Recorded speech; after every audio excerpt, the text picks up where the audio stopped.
Sathyabama Institute of Science and Technology.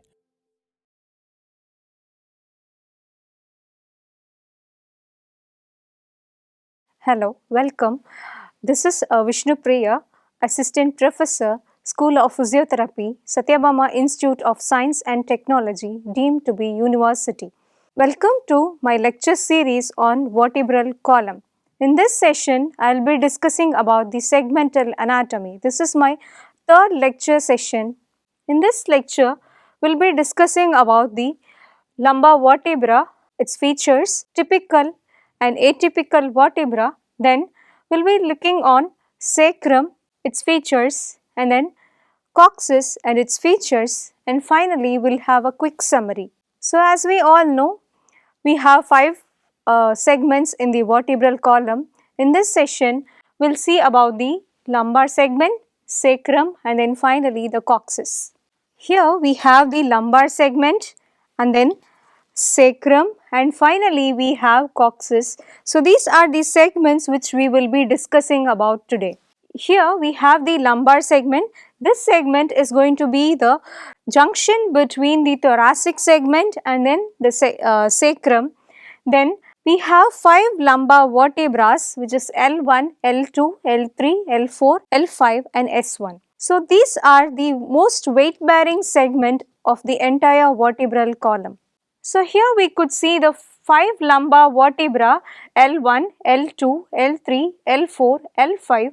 These 5 vertebral bones are going to be a connection for the thoracic cage and the pelvic girdle.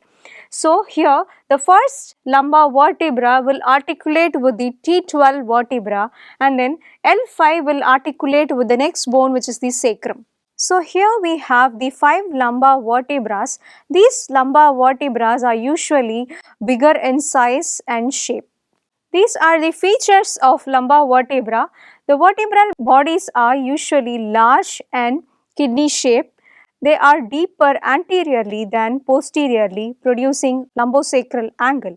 The vertebral foramen is triangular in shape, and the transverse processes are long and slender. The articular process which is present over the pedicels are usually vertical facets, and then the spinous process is very short and thick, and it is also broad in nature. And then also we have the accessory process which is found on the posterior aspect of the base of each transverse process.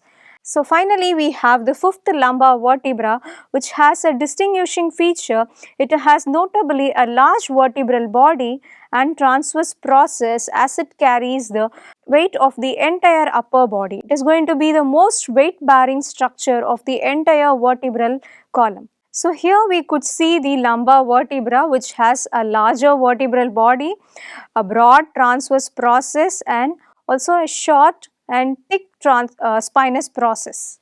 Next we will move on to the typical and atypical lumbar vertebra. Typical vertebrae are L1 to L4.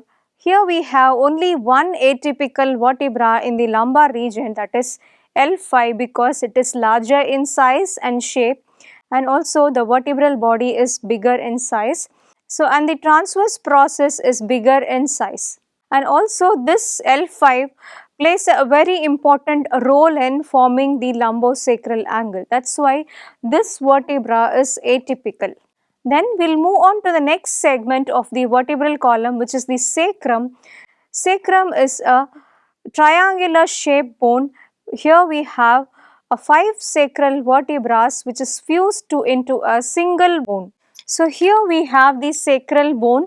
This sacral bone is a fused bone which has 5 vertebral bodies which is fused together into a single bone. It is a triangular shaped bone which is below the lumbar segment and above the coccyx region. And this sacrum is going to be a posterior wall. It forms a posterior wall for the pelvic girdle. Next, we will move on to the features of the sacrum. Sacrum is formed by the fusion of 5 sacral vertebrae.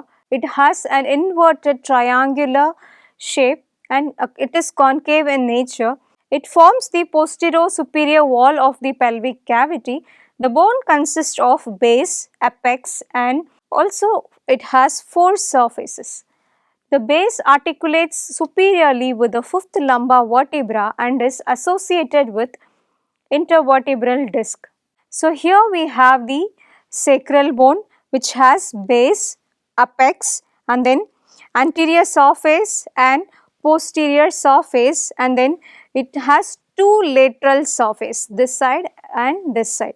So this bone is anteriorly concave and posteriorly it is convex, and this sacrum which has a wing shaped structure on bilateral side, those structure are ala of the sacrum, and then this sacrum which has a central foramen called as sacral foramen, and it also has a U-shaped foramen, U-shaped space which is present on the inferior part of the sacrum called as sacral cornu, and through which the phylum terminale enters out of the sacral cornu. And finally, we have the sacral hiatus which is a foramen which is running from the cervical till the sacrum, and also it has articular surface which is located laterally on each sides of the sacrum known as auricular surface.